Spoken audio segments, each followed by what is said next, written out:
Hello, everyone. We're back with episode 5 of Cancer and Peace. My name is Sean Stewart. I'm facilitating a conversation with my good friend Peter Scalzo, and he's here talking about his 17-year cancer journey and how he found peace. In our last episode, we talked about the importance of grieving, of going through the grief cycle, of taking time to really process emotions to find peace in your cancer journey, and how Peter did that a little bit in his life. And today, I think we wanted to continue a little bit further and talk about something that we haven't really covered, is from that 2015 surgery that you had that was a big traumatic event in your life to today. You know, what does that look like? Because you were at the beginnings of something that you and I call the inner journey. It's this deep inner spiritual journey of connection. And there's a lot of tools and resources, and I think you'll we'll kind of meander in and out of those a little bit today. But maybe complete a little bit and just talk about how that connects with your inner journey. You know, that hospital experience and you coming off the backside of that. Connect us to today. Okay, that's a tall order, but I'll do it in short order. I'll do my best. Yeah, interestingly, I entered what I would call the inner journey a year earlier than 2015. It was actually 2014. Had a crisis event in my marriage, ended up with a therapist who actually was a recovery counselor, along with the other things that they did. And one thing that she did for me was, if you're a 12-stepper at all, if you know the 12 steps, there's a step called step 4, which is to do a fearless and moral inventory. In other words, to be completely honest with yourself, with somebody else, and with your higher power, and mine's God. So I did that for the first time. And it was there that I learned about being transparent, vulnerable, and honest, and to honestly looking at myself, looking at my family of origin, my past hurts, people who I had hurt, people who had hurt me, but to process my part. I had never done that, and I had no idea what made me tick. I didn't know who I was. And you know the value, Sean, of getting to know ourselves, at least getting to know myself. And we'll talk about that in another episode. That was key to me knowing my higher power, God. But that's a Pete Scazzero concept. Yeah. You can't know God without knowing yourself. Yes. And so you must get to know yourself. So this was a big part of your process, was this step 4 inventory. We both have done this. Yes. And the crazy thing for me, you know, God works in mysterious ways. And I ended up in the halls of recovery. And who would have ever thought that a 12-step program would be applicable to my journey into the inner world, into my inner world. I never would have thought that, because I didn't have an addiction, drugs, alcohol, or porn, or anything like that. I struggled with stuff, but I didn't have an addiction. And but it was in that place, in that setting, that I found a safe place, and I was able to learn things about myself, codependency, my struggles with fear and anger and those kinds of things, and also the positive stuff too about myself. But for the first time, I was encouraged to be transparent about my feelings, about my emotions, to actually drill down into them. Like, why am I fearful today? Why am I angry? You cover the first 4 steps for people, just so they understand why this really does. It doesn't say anything about addiction. Right. What are the first 4 steps that would really help people understand? Yeah, I'll put them in your own words. Yeah, it doesn't in need my to be own words. Because the first step for my cancer journey, I merged the inner journey with cancer, with the cancer journey, which is, I think, pretty unique. And the first step talks about that I'm powerless to manage my life. And certainly I was powerless in managing my marriage and managing my cancer struggle. I had no control over those things. In fact, the more I tried to exert control, the worse it got. So I came to a place in deep hurt where I had to acknowledge that I was powerless over these situations. I was not in control. And then the second step talks about having a higher power, having a power greater than yourself to put trust in, faith in, to look to.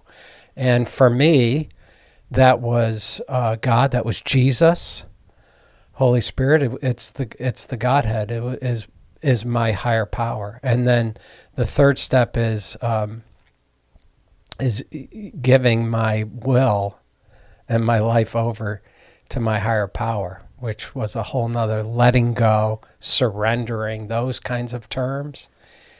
But I was in such a place of pain, and I think usually that's what brings us into the inner journey, is we're experiencing, and we can talk about this at another time, but I'm experiencing pain at a level that I've never known, and I have no solutions for it.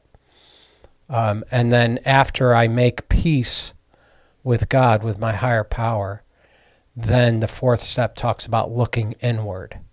So I've made that peace with God, and now, okay, I'm turning my life and my will over to you, Jesus.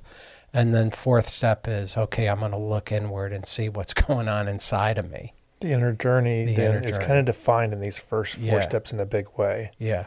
So, and this is so counter to our cultural understanding, cultural Christianity, even as this self-made man kind of concept is, I'm going to power through this, I'm going to man up. Yeah.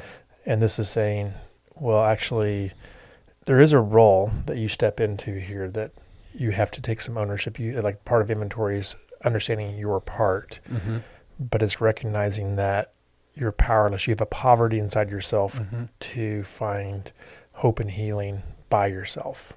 Yeah, and Jesus, who was an amazing teacher, and I believe a teacher of truth that is foundational and universal, and he starts out a platform for his kingdom, which was new, by saying, "Blessed are the poor in spirit, for theirs is the kingdom of heaven."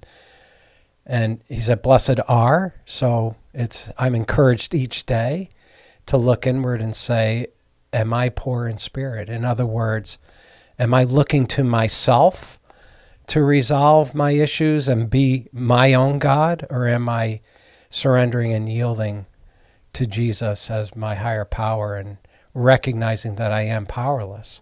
I mean, I've been doing the inner journey for 9 years now, and when there's a pivotal question that says, what are you in control of? And as a cancer patient, or just as a man trying to function in our culture today, I say, the only thing I think I'm in control of is my responses to something. I know I'm not in control of people, places, or things, but I do have a say in how I'm going to respond to stuff. And so that's where I'm at. And so I started the inner journey in 2014, and in 2015 is when I had this sea change surgery that happened. And so I was used to the language of transparency. I was used to looking inward, saying, what's being triggered in me? What am I feeling right now? What's going on inside of me? I have defects of character and sin, so are they being triggered? What's happening inside of me? Am I aware of myself? And I think that was a pivotal piece of being in that place, if you listen to the episode 4, but being in a place of, okay, God, I don't have any more answers. I'm in ICU after a 10-hour surgery. All hope is gone, 5% chance of survival. The 3 top surgeons saying to me, we did things we've never done on anyone else before. At one point, we all stood there and said, what do we do next? Finding plumbing drawings on the pillowcase next to my head, made out of permanent marker, and then finding out that tumors were wrapped around my aorta and all through the system there. And my doctor said to me, you're going to need a high-powered chemo. And then he's like, in the same breath, but we can't give it to you because your kidneys are so compromised. So it was basically like, we have nothing else to throw at this thing. We're done. And in that place, like I said in episode 4, I memorialized my factual situation in a journal, and it meant expressing anger and fear and sadness in that place. It was, where are you, God? What's going on? My body's broken, and there's no future. And so, but it didn't end there, and I think that's where you want to connect the dots to right now. And I will say this, that the reality of my higher power is so entrenched in my mind, soul, and spirit. I don't doubt the reality of my higher power, that my higher power is real.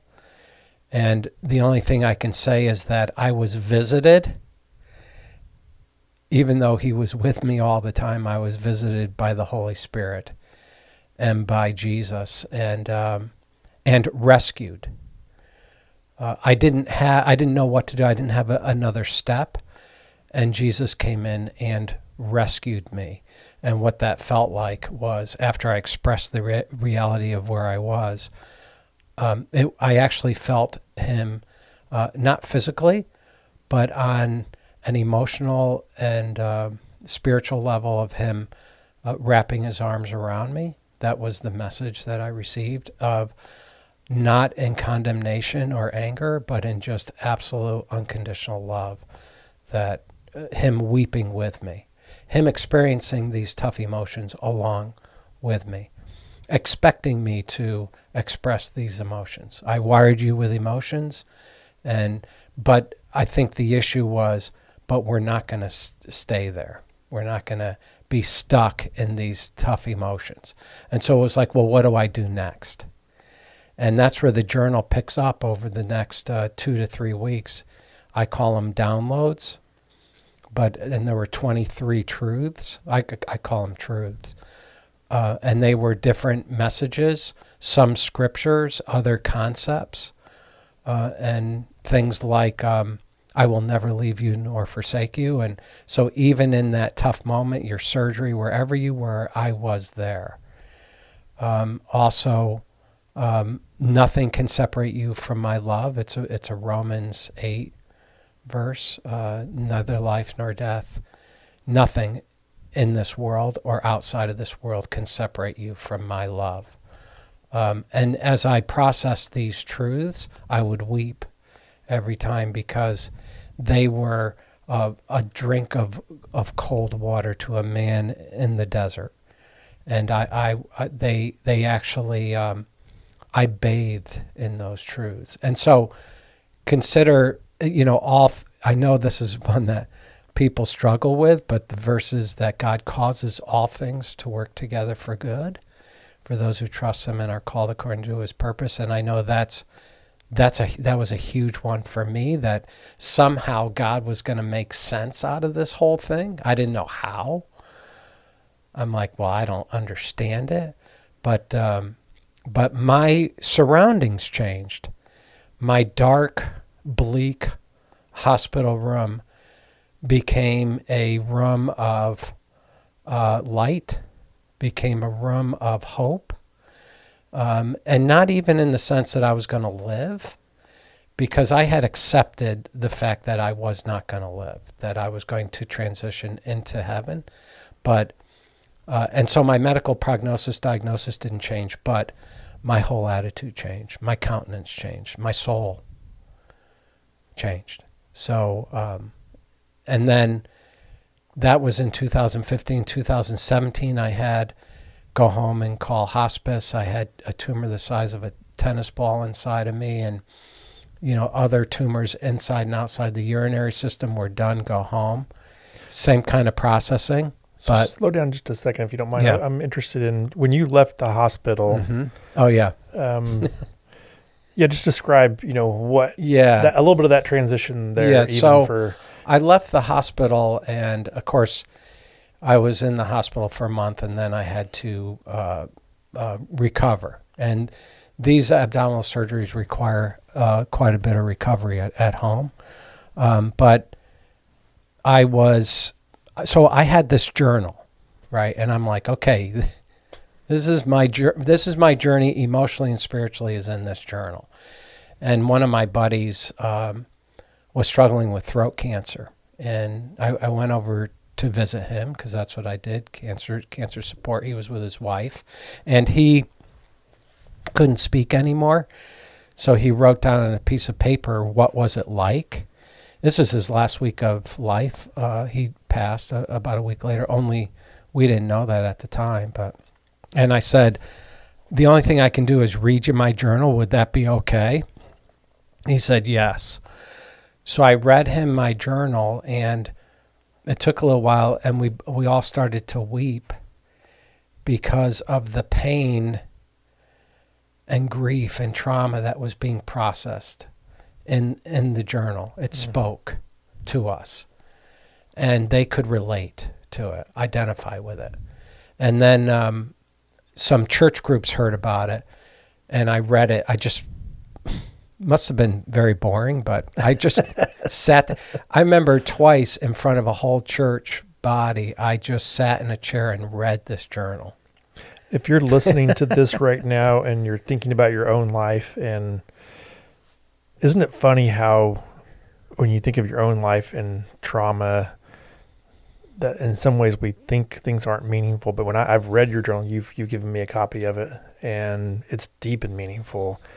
And there's something that you've talked about. You've used the word transparency. I like vulnerability because vulnerability speaks about sharing things that others don't know that could hurt. And so it's vulnerable is more real than transparent. Transparent might be, you have no idea what my favorite color is. I could tell you, but it's not that meaningful to the conversation because it's not going to hurt if you don't like it. Yeah. But sharing things about how you really feel, your anger, bitterness, resentment, your sin issues, these are vulnerable areas. And when I read your journal, I read vulnerability, and that has so much deep meaning and connection. So what I think you're describing with this sharing is that you shared something that was so vulnerable about yourself, Right. that it connects. Right. And it may feel boring in one sense, but vulnerability is never boring because it's so meaningful. Yeah, thank you. And I think that's what people could relate to, that I read this journal. It cracks me up now when I think about just sitting there reading before churches. But I like that distinction between vulnerability and transparency. I still believed my reality was still that, Sloan had said after the 2015 surgery to my doctor, just tell Peter to go home and call hospice care, because we've seen this before, and it's just going to come right back and he's just going to pass. So he might as well connect with hospice now. And so just for clarity, so they put new plumbing inside of you. Yeah. For the assumedly third time. they got rid of as much cancer as they could in that surgery, and you had no idea how things were going to turn out, but it didn't look good. But you were sewn up and sent home. Yeah. So there was so much cancer in so many different places that we don't even talk about clean margins. There were no margins. It was just like, take out whatever you can. He knew there was cancer left there. Right. It wasn't measurable disease. It looked like if I was scanned, which I was, Peter looks disease-free from a scan because cancer is on a cellular level and then it multiplies rapidly. So from a scan, I looked like I was disease-free, but he couldn't cut at a cell level, and he knew there was going to be cells that were left there. There's not many. There's only one marker, which is a general cancer marker. Bladder cancer doesn't have its own marker, so we couldn't look at the marker saying, "Oh wow, he still has it," because there's a lot of the marker's really high. So it was just kind of a wait and see kind of thing. So I was still working. I went back to work, and that was rough because I knew I could tell I had a lot going on physically. I was drained, but I was working because I had to work. This is interesting, because you were at this, even though you knew the 5% odds. Yep. You went back to work because you. Yes. How am I going to make a living? And so you're in the slog of every day. Yes. Making life work otherwise with this 5% odds in the back of your head. In fact, when I got my disability ruling in 2017, they made it retroactive. They gave me money back to 2015 because they said you should have been home then. But I couldn't. I had to get up and go to work, and there's also a sense, of for a cancer patient of returning back to normalcy when you can, because it feels good to do that. You're sort of getting back to the normal rhythms of your life. That's why the 2017 issue was so. It was such a change for me because I stopped working as an attorney. For the first time in my life, I wasn't working at a job. I want to talk about something in that space, and I hope it doesn't interrupt our story too much, because I know we're trying to work towards today a little bit. But one of the things that it's in Frankel's work about purpose is that, and you kind of just touched on it there for a second, and the importance at this point of having purpose still. And when you first came out, if you didn't have something that pointed towards your purpose, and a lot of us see purpose in our work and how we connect our lives into work. I know I certainly have for many years, and I recognize it's actually a very low form of purpose now, or I feel like it is. And I don't mean to demean work. Work is important and it has value, but real life purpose is something even bigger. And by the time you get to 2017 and you have this disability hearing, or this ruling, I guess, your purpose had changed inside of you. And so maybe you touch on that too a little bit, because I think this is important for people going through anything. And the reason why I mentioned Frankel's work is that he said in concentration camps, once people lost their purpose, within a couple of weeks, they would usually die. Yeah. And I think this might really play into the cancer arena also, is just understanding that God has a purpose for your life. What is it? Knowing it, feeling it, sensing it. And in this point in your inner journey, you really were connected with your purpose. Right.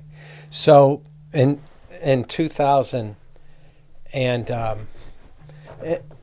in 2015, after that surgery that I had and I came out, I'm just going to mention this, but I was with our pastor and with some other elders who were praying for me.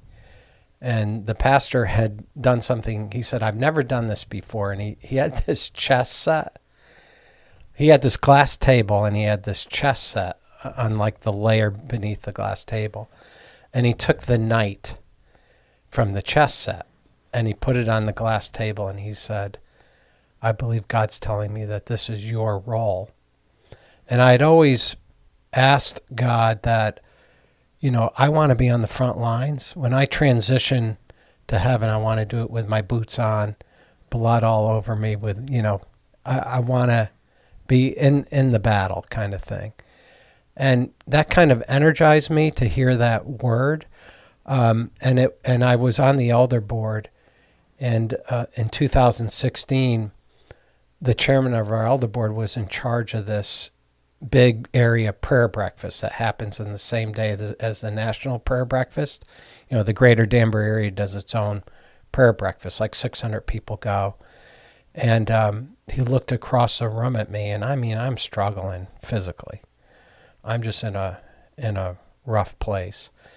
And he said, you're supposed to speak at our next prayer breakfast. And I was like, oh no, because I had told God that I would say yes if something fell within this area of communicating vulnerably about my cancer journey. And I was like, oh no, because public speaking like that was not in my bailiwick. I had grown up with a stuttering problem and was scared of getting up and doing a public speaking engagement. So there was this part fear but part excitement about doing it, because I felt this like burning desire to talk about this journey. And so I said yes to him. And so the event happened in 2016, and I prepared a speech, and I wrote it out. And I wasn't going to read it. I was going to just do bullet points, but the morning of that talk, I was there at the banquet, and all the local politicians, everyone comes out, and it's a big event. All the pastors, it's like one of the major events of the year for the community, the faith-based community.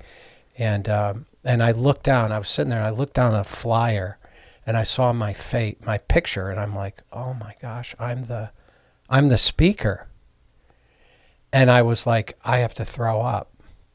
And so, but I couldn't. I'm like, if I run to the bathroom right now, I might be able to get it. I was up. They were going to call me up, and I said, "Is there a bucket around here?" And I just said, "Oh God, you're going to have to help me get up there and just do this thing." And so I did. I walked up there. I read my speech word for word, because I was so nervous. And that launched this whole ministry that I believe God had told me about in 2005 that I thought was never going to happen.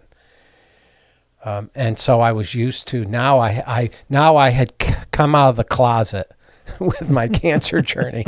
Everyone knew now. The legal community, the faith-based community, the political community, everyone knew. And I became the cancer patient, but I was like, this is just a sacrifice that I have to do, because this is something I believe my higher power wants me to do, wants me to walk into. And then after that, I had other speaking engagements. I'm now, as I sit right now in the year 2023, I don't even know how many times I've spoken about, and it's a merger of my cancer journey and the inner journey that I do when I speak, but I don't even know how many times. It's been a lot of times. And after that event that happened, again, I was still struggling. And then 2017 happened with being in the hospital and my doctor finding what he found and then saying, okay, we're done. So you went in for new scans. What happened was I had an office visit, and we analyzed my urine. We do that all the time. Mm-hmm. And it was filled with all kinds of, he sent it away. It had all these cancer cells in it and blood and stuff. And then he said, I got to go into your urinary system. And then we did a PET scan, and he's like, oh boy, the big one was a tumor the size of a tennis ball, but there were all kinds of tumors in there, in the urinary system and outside in the pelvic area. And so that's when it was. I mean, the fellow, it's funny, I still see this fellow. It's a doctor he's now full-fledged urinary doctor in the same practice still. He was crying. I mean, he was weeping. And I'm close to my doctors. I mean, we talk about personal things and all kinds of things. And that was a surreal experience. Was it as hard as hearing it, I guess, as the realization from the hospital? It was hard, but no. The 2015 surgery that happened was the hardest one to process. That was the hardest one. And is that because you'd already deeply processed your mortality and understanding? Absolutely. And so this here was just another layer, but it wasn't that initial. You've done a lot of work in this space. Yes. I'm going to say something which I have to say because it's mattered to me tremendously, and that is, I tell people I have an exit strategy to leave planet Earth, but my faith, my spirituality, and my worldview from that spirituality provides me with a plan of what happens when I pass, when I die. And so often in this journey, I feel like I have 1 foot in eternity and 1 foot on earth. I feel that way a lot. And it's just a place where I've had to dwell in. I've had to dwell in that place. And you know what? This is the reality is that we're all in that place. Yes, but your grieving process has brought you to a greater acceptance of this. Yes. Is what I think you're talking about. Because we talked about grieving in the last episode, and you're at a greater acceptance. Yep. So that tennis ball size tumor, all of that is taking place. What happens next? Yeah. So we, at that meeting, my doctor, and he's a great guy, he's a world-class surgeon. He said, well, I'm not throwing in the towel. And Memorial Sloan Kettering, my doctor down there, had 2 clinical trials that he could throw at it. But my surgeon didn't want them because in a clinical trial, at least phase 1, you could get a placebo and not get the actual drug. So we were hoping to find something that had the actual, that I could actually use. And 6 months earlier, the FDA had approved an immunotherapy drug, Tecentriq. It was a checkpoint inhibitor, which, that's just what it's called. It operates a certain way with spotting bad cells. It does something with, and anyway, it's kind of a technical how it works, but they approved this drug 6 months earlier under FDA, and I needed something that my insurance could cover anyway. They approved something for metastatic bladder cancer patients with poor kidney function. So my oncologist there and my surgeon were like, hey, let's try it. And then the story is that I started on that, and I had all the flu-like symptoms, the side effects that show promise were there. We hadn't even analyzed the DNA or the genetic mutations for my tumor or anything. We didn't know this thing would work. Now they do all that. Now they take a tumor, they analyze genetic mutation, and they advise on what the best treatment would be. But we didn't have that. So I just started taking this thing in the chemo infusion suites, and we just started to monitor side effects. And he brought me into his office and scoped me, and I'm looking up at the screen, and I said, what's that? He said, oh, that's your tumor. I said, wow, it's big. He said, no, it's a golf ball size. It was a tennis ball before, And so, so that meant I was getting a response. And then we did 3 months later. So I go into his office, and he sticks the scope inside of me, and he screams in his office, the tumor is gone. The tumor is gone. And I didn't know I'm like, okay, well, what's the big deal? Where'd it go? Well, and no one had ever, this is like less than a 1% response. And so I said to him, wow, immunotherapy, right? And he said, immunotherapy, nothing. God is good. This is God. Wow. Yeah. And so that's when I knew God had done something very special in this journey, because he had actually cleaned up the cancer by using this immunotherapy drug. And this was an unheard of response. So between my surgical solutions and now my response to treatment, my doctor, who travels the world and speaks, uses my case. He says my case has made him a success. And he still talks about it, because think about it. It brings the cancer community hope. Right. Because this patient has received this incredible response surgically and from treatment. Well, so today, yeah, you're sitting here, you're still on immunotherapy. Yes. And you're now longest running immunotherapy patient, at least in the clinic that you're at. There, the nurses. There's like 5 hospitals that my oncologist is the the overall oncologist over these. It's part of the health system, that. Yeah, so I'm the longest running. She's from Poland, my oncologist, and so like she doesn't have all the words. When I come in there, she says, instead of saying you're a celebrity or you're doing great, she calls me a rock star. And I'm like, well, I'm not actually a rock and roll player, but that's the only word. So I want to finish up this episode with just completing something in here, is that when we started out, we started talking about the inner journey started back as you had this crisis in your marriage, And then you had the crisis of the dark night of the soul in 2015. And then you begin to see a new form of hope. Mm-hmm. And you entered into this inner journey. So all through that time, you were also involved in inner exploration. Mm-hmm. You've been on this deep emotional journey because when you did your first inventory, as I understand it, you found 23 character defects or something like that. And you started learning how to turn those items, these character defects, these areas that about who you were, that were your part, where you were not trusting God and you were trusting your own power, and you were turning that over in the same exact window. It's happening at the same time as your physical healing was going on.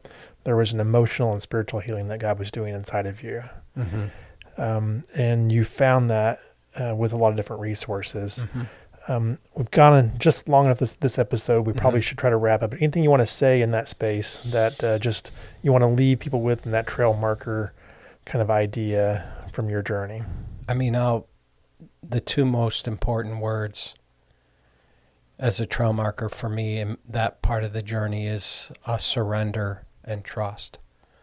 Like, can I surrender to a process and surrender to what I think God wants me to be in a certain place? And can I trust him with the results, whatever they are? I almost wonder if that wasn't a bit of what he was asking when you had this reoccurrence with with this massive tumor and all these tumors, like just an opportunity to surrender and trust again and just to release. And that really kind of speaks to the cancer journey all the time. It's a complete, always surrender. In always 2018, I had another recurrence. Same thing, surrender and trust. And so that's the theme to leave with. That's a great theme.